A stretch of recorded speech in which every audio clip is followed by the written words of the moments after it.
Good afternoon, everyone, and we're delighted to be continuing the theme of InsurTech with our panel on powering InsurTech, harnessing fintech learnings to transform the sector.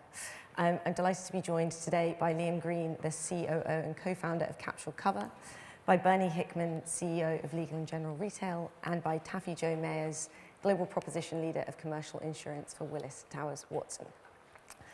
We've just had Sabine touching on the corporate venturing side of InsurTech, and we'll all have seen the rise of InsurTech, and particularly business models around sort of private line will be sort of household names for many people, focused on distribution models, new ways of insuring auto, and that sort of direct-to-consumer private line business. But we've also seen, as in fintech, peak in valuations. So 2021 was the peak for InsurTech valuations, and some of those listed businesses starting to struggle in the InsurTech space. There's a narrative around sort of InsurTech 1.0 becoming InsurTech 2.0. And our panel today obviously represent both the large institutions but also the innovators in this space. So I wanted to turn to you, perhaps starting with Taffy Jo here, to talk about sort of where do you think we are from an insurance and InsurTech perspective? Is this an inflection point? Does InsurTech 2.0 exist, or is this really sort of a continuation of an ongoing transition for the sector? So maybe controversial, I think it is a continuation of where we actually began in the 90s with when the internet became a thing, and some of the insurance carriers were looking to provide the products and services online with the .com. I do think it's an inflection point where there is more rapid adoption and investment that is being generated and fueled by some of the changes and the issues in the overall economy and financial services. And sort of Liam, coming from your perspective, obviously the InsurTech side of this table. Yeah, I guess I'd probably have quite a damning assessment of the InsurTech industry, or the insurance industry in general. I think kind of we have to be really honest with ourselves that we are miles behind our sector peers. I think we possibly kind of live, and the reason behind it, we live in this environment where kind of you have kind of big institutional insurers, legacy systems, kind of perhaps even a regulator that doesn't kind of promote and support startups where the true innovation will happen. And so I think, yeah, it's certainly if we're drawing comparisons to the fintech sector, for example, I think that we're really quite far behind. And we'll get onto that point sort of around enabling ecosystem and regulation and everything a little bit later. Bernie, I wonder if Can I just come in on that point? Because I would have a opposite perspective, although I'm coming from what in the US you call personal lines, here individual or retail. You know, in that space, I'd say kind of why are we so far behind? You know, actually we've always been not necessarily digital, but a non-physical as insurance companies, as opposed to the banks with lots of high street branches that have had something to do with. I've always been harnessing data, particularly for going back centuries now. So, you know, I just see it, particularly in the UK, incumbent insurers and new startups have been going, as Taffy Jo says, for the last 20 years. I mean, you get Direct Line back in '85, or in the UK you had companies like eSure and many others coming in offering a pure digital online offering. They launched in 2000. Kind of, is that so far behind? When did the neobanks come along? And when's a neobank going to make any money? Yeah, so I think I probably come at this from the consumer lines perspective and kind of thinking kind of the insurance brokers that we compete against, that we're challenging as a kind of InsurTech startup, they are still so traditional. They're still, I mean, we still have the comparisons of a fintech client that's dealing with a paper-based insurance broker. And I think that's still the reality of our industry in that space. I appreciate that kind of from the personal lines, I think there's been a bit more innovation, there's been a bit more disruptance in that world. I think that's fair to say, but I still think kind of as a commercial lines InsurTech business, or kind of just as an insurance broker, we would certainly consider ourselves in the minority of insurance brokers out there that would be technology enabled. Yeah. No, I think probably it's the commercial lines different to kind of retail individual lines. Yeah. And I think that's a really important point because we have P&C, we have life, we have health, we have personal lines and commercial, and actually the opportunities and the challenges in each, and to your point, the stage of evolution in each is incredibly different. Bernie, in your role, obviously looking at the UK, but also looking at the US, what's your view in terms of where the UK is in this journey versus international markets and US in particular? Yeah, I mean, we're particularly focused on life insurance and have got very successful businesses in the UK and the US doing basically the same thing. The US has been at least 10, 15 years behind the UK, and there are good reasons for that. Regulation is one of them. Another is that you have to use a lot more third-party data in the US, medical data, to give a medical underwritten decision, and it's just not been available, whereas actually the tables are turning now and the US is catching up fast, and there will be sources of medical data available in the US that I think we'll be waiting many years for, if ever, getting in the UK. So it's a really interesting comparison, but you know, I do think in personal lines it does feel to me that the UK has been ahead, yeah, particularly with auto and home insurance. In the US, it's still very common to have a person doing the broking on that, whereas particularly car insurance in the UK is highly digitally intermediated with price and comparison sites, you know, which is, I consider that an insurtech, and four highly successful insurtechs from the obviously previous generation, and they've meant that you have to be an insurtech to be on there. You can't deliver a bad journey through a comparison site and keep going in the UK. And so I think it makes it really difficult for then an insurtech to come along and really make much ground as a sort of a next generation. And so, you know, kind of back to, is there an insurance 2.0? In a kind of individual retail in the UK, I don't see it. I don't see where the undisrupted markets are. I don't see where good luck trying to make money out of car insurance and home insurance in the UK. We came out of it many years ago because wanted to leave that to others to try and have a go. And yeah, in the pandemic they did, I think, but in normal times it's really quite tough. And if you're kind of dealing with a negative profit pool, that's quite hard to disrupt, I think. So I don't expect to see a kind of 2.0 in the retail space in the UK. In the US, I think there's sort of more possibility because I think there's been less innovation, but I think it'll be catching up fast. So I'll take issue with the less innovation in the US as the person on the panel from the US, and also I think it's different for commercial insurance than the personal lines insurance. And so when I came into the industry many years ago, it's very fundamentally an important industry, but also quite antiquated. And there was lots of need to enable the business and bring the business forward with technology and unleashing the data from the vaults that it had been locked into for the different functional areas. And so we've seen a lot of that additional transparency happening through liberating the data and the technology.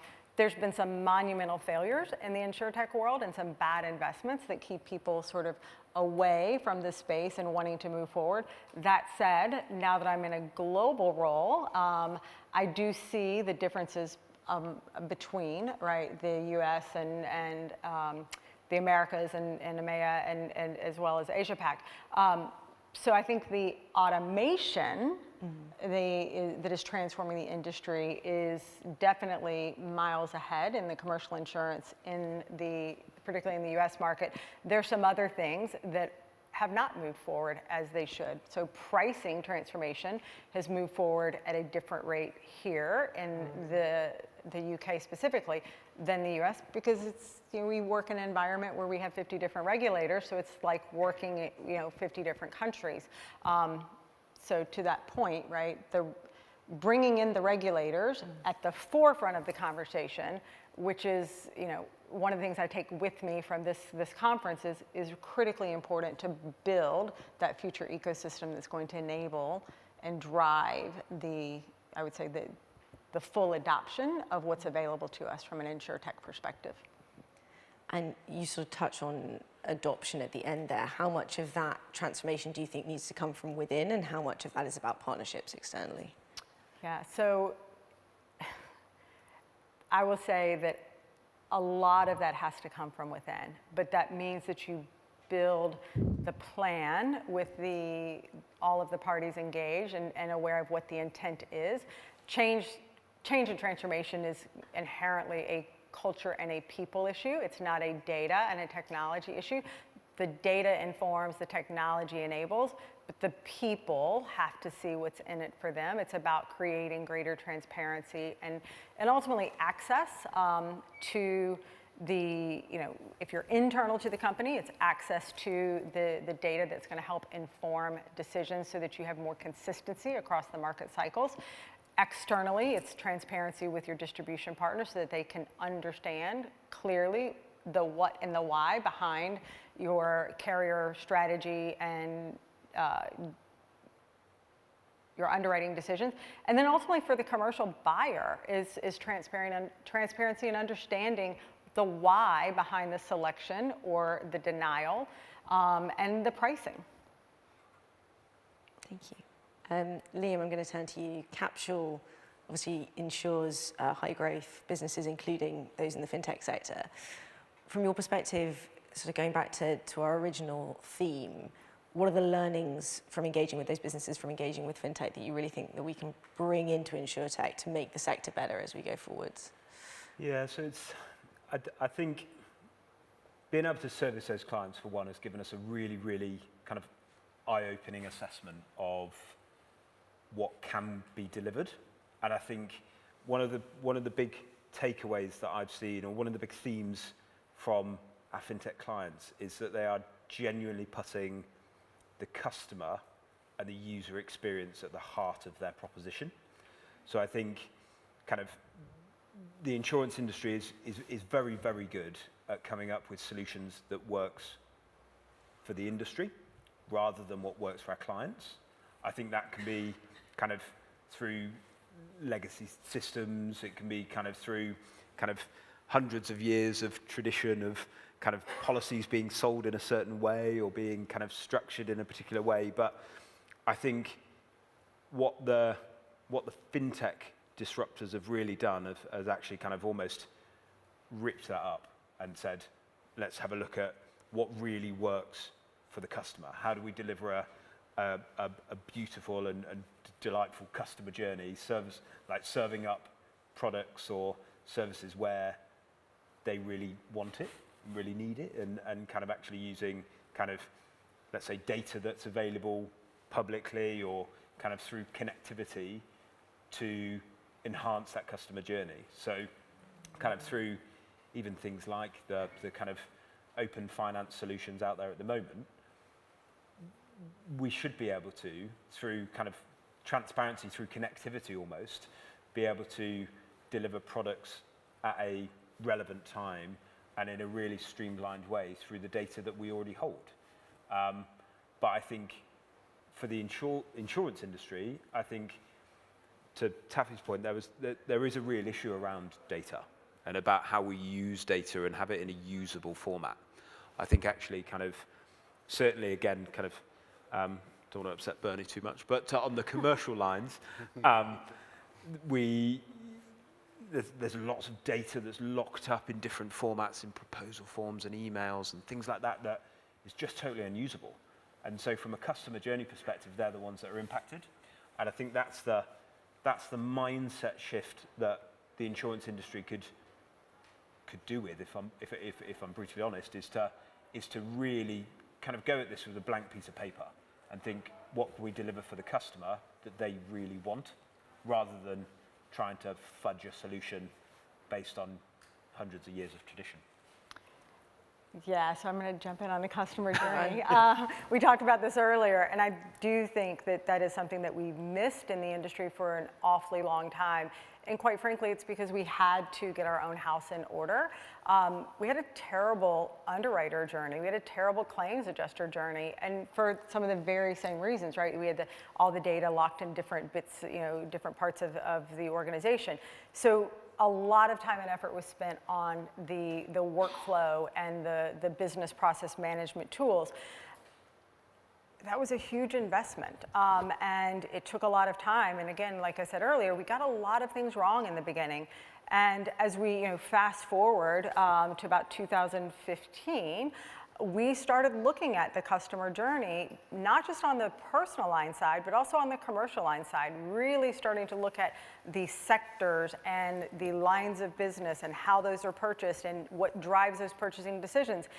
So much so that we created customer journey maps and personas for different types of commercial insurance buyers, whether they were busy negotiators or strategic engagers. The busy negotiators, inherently you would think those are going to be small businesses that think of insurance as a nuisance, and the strategic engagers might be the ones that have very sophisticated risk management organizations. Those hypotheses did not always prove out to be true. And so from an insurance carrier perspective, you need to understand what, who you are trying to attract. Is that who you actually are attracting?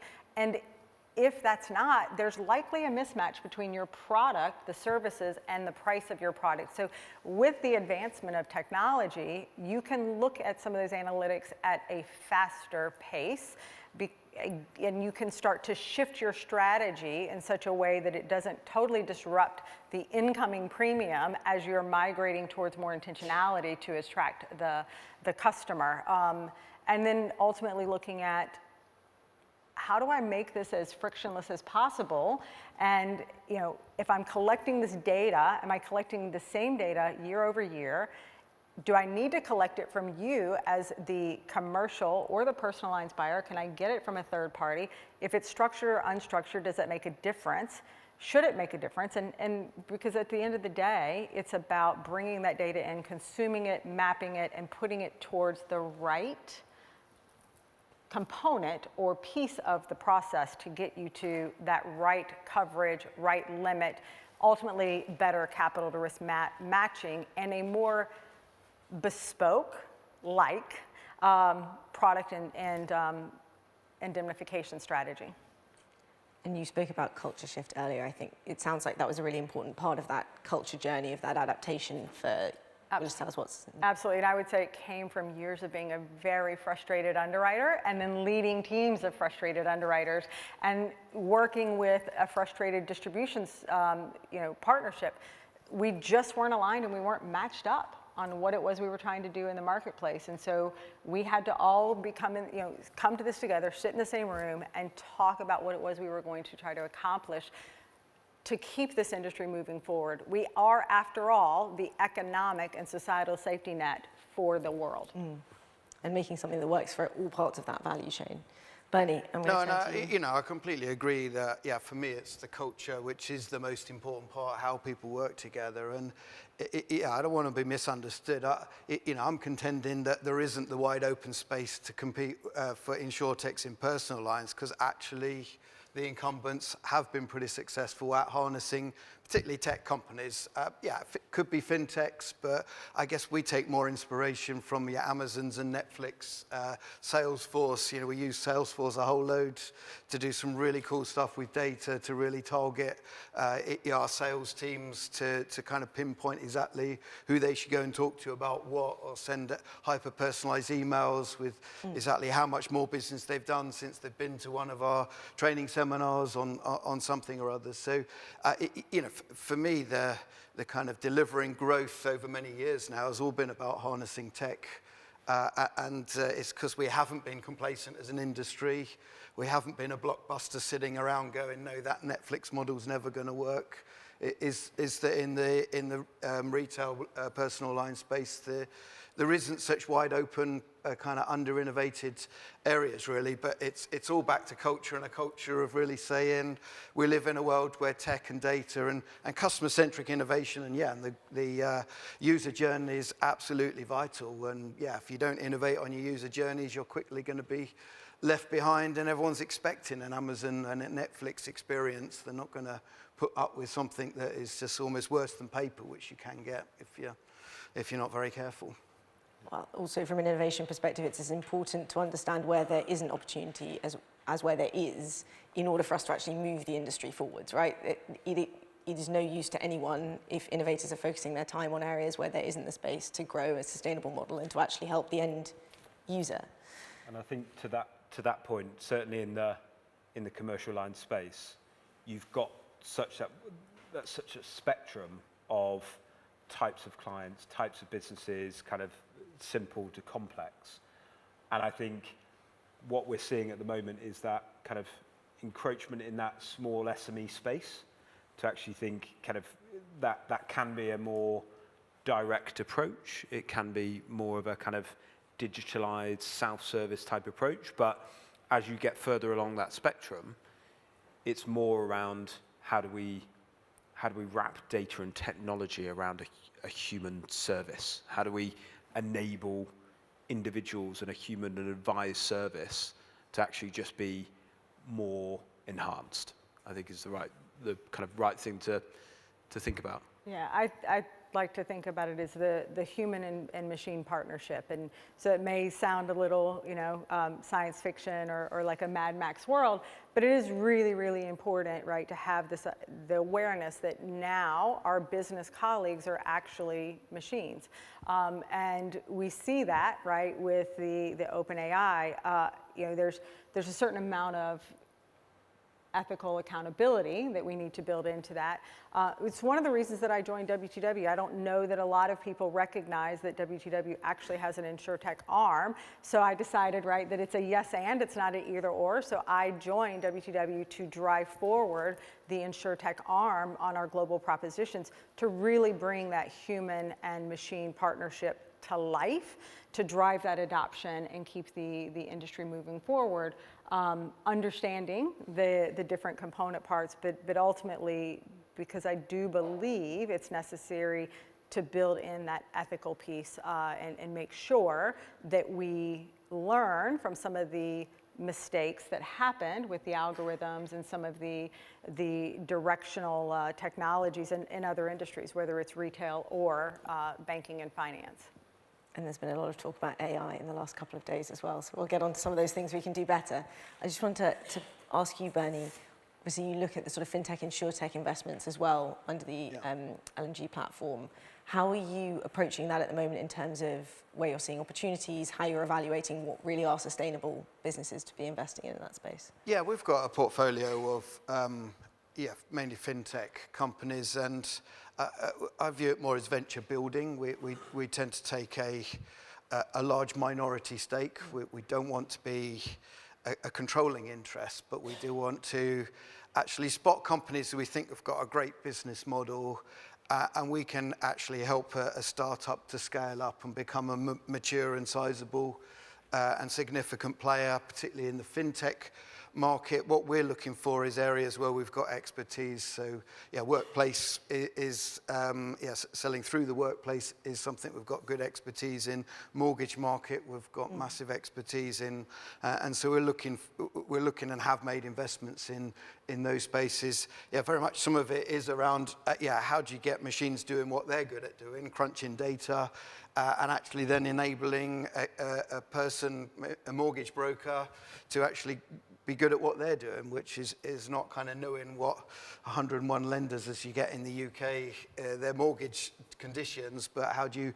make them so much more efficient that they can actually help customers achieve better outcomes, really. So, so we're looking for areas that we can help them scale up. We're looking to get valuation gains by doing that. But there's also other benefits as well, which very much talk to this topic of working much more closely with fintechs to understand how we can take on board some of their culture and some of their ways of working.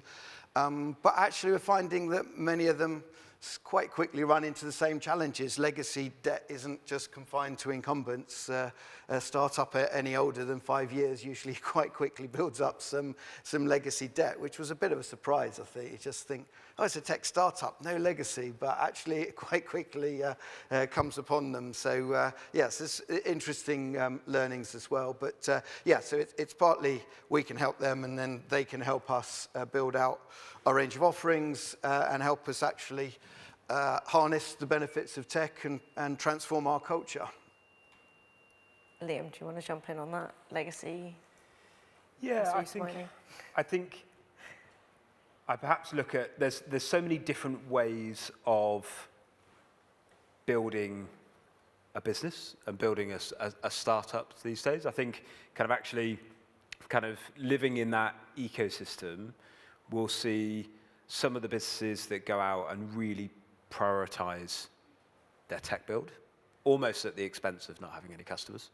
And we've seen it kind of go really horribly wrong when they build something that kind of customers either just don't want or there's not a need. But equally, at the other end of the scale, you've got the kind of no-code type solutions. So actually the ability to utilize third-party technology to get to an MVP, get to a minimal viable product very, very quickly, and be able to then utilize that tech to scale. And I think actually the ones that almost follow that MVP route but get to be able to invest into the technology at a later stage is probably kind of actually the ones that are more successful.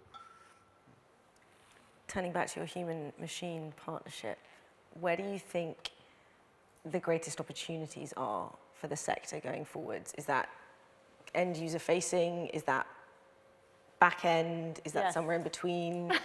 I think it's both. I think at the end of the day, it's really taking it's a couple of things. It's reducing the friction, creating broader access, whether that is access to a market or access where there was not access. And in order to do that, you have to free up the time of the experts so that they're not weighed down with the mundane decisions that the machine should be making, and that they really are making decisions that only they can make, and finding the best match in the relationship. So whether you're talking about digital distribution, which is something we're working on at W2W, both in our broking side and in my world, it's really eliminating that way so that you give that expertise back, you free up the time to match the risk with the carrier or with the product.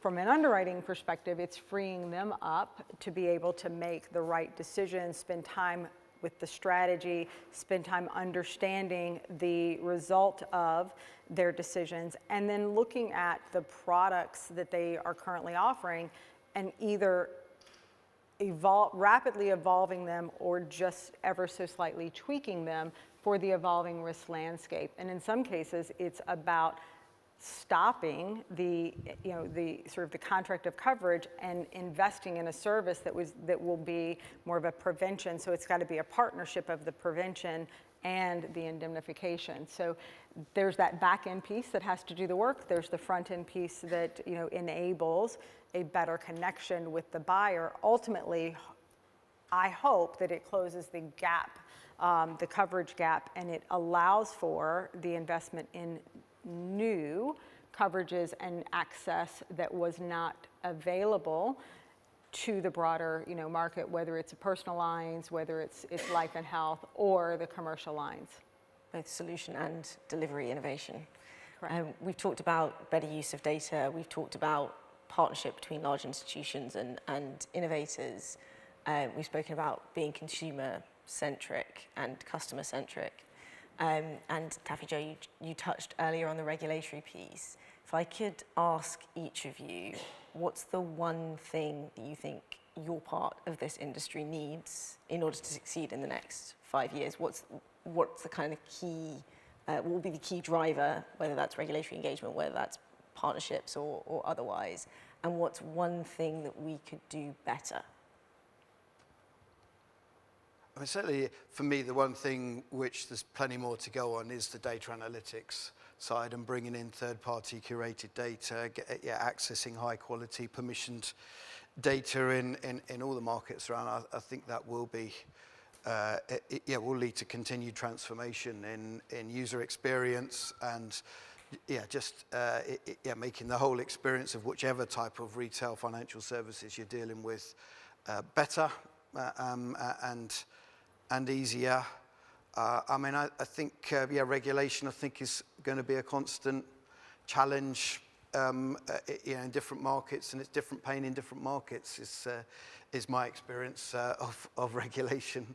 I certainly think that, it's a tough challenge, particularly for startups maturing, is to get the right regulatory balance right in terms of, how much what looks like bureaucracy do you put around, but actually over many years of surviving, many challenging kind of situations, large companies, successful large companies tend to have a lot of people doing risk management type stuff. Getting that balance right without completely squashing a startup is a really difficult balance. I think not one that is well navigated with many, I think.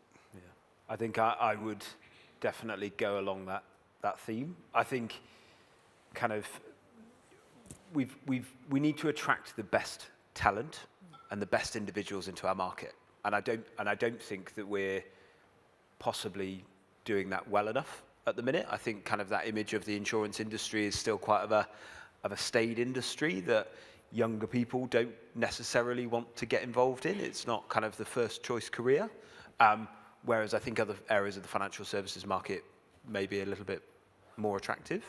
But I think that comes from where I see a lot of our clients, they're young founders, they're young innovators, they're young entrepreneurial individuals that are willing to take a risk, they're willing to disrupt, and they're willing to put their livelihoods on the line to do something different. And I think without the environment for them to launch easily and quickly, I don't think that we're ever going to get to that world where people are going to be attracted to it. I think if I think of launching my own startup, I mean, it takes 6, 9, 12 months to get to the start line. And so you've got to be able to have that ability to put up the capital or put up the time and effort to get to that start line before you can even think about any kind of product launch, which just isn't the right kind of environment to breed innovation and startups. Yeah, I would agree that the time from, sort of ideation to launch is far, far too long, and it's ultimately not sustainable from a business perspective or from a financial perspective. I think we have to include the regulators. We have to create an environment of greater trust across the entirety of all of the players in the ecosystem, and truly build an ecosystem that involves the buyers, the regulators, the governments, the innovators, the disruptors, the legacy companies, and the capital markets. I do think that there's also a huge opportunity to attract new talent, because the talent and the competencies needs of the insurance organizations going forward is going to be very, very different. It's table stakes for you to know your line of business and your products. That's not a part of your value proposition. It is the data science, it is the sales acumen, it's the innovation, it's the ability to create sophisticated solutions at a commercially viable price. I, as an insurer, could never pay all of those people. But again, if I can attract the right talent into this industry, then I can have that human and machine partnership that allows, again, what I think I would say, we had the InsurTech queen. I would say I am the insurance evangelist. I ultimately think that this is one of the most noble professions, and people may come against that, but we do provide we take the risk out of other industries that allows for innovation. We also provide the safety net for society and the economy when things go wrong, whether it be climate or financial, catastrophe. So with that, would say bringing in the people, the right people for the partnership, and attracting new talent so that this industry sustains itself. Thank you. Some really positive and practical notes with which to end this panel. Taffy, Jo, Bernie, Liam, thank you so much for your time. I think it's been a really constructive debate, and look forward to continuing the conversation. Thank you all. Thank you.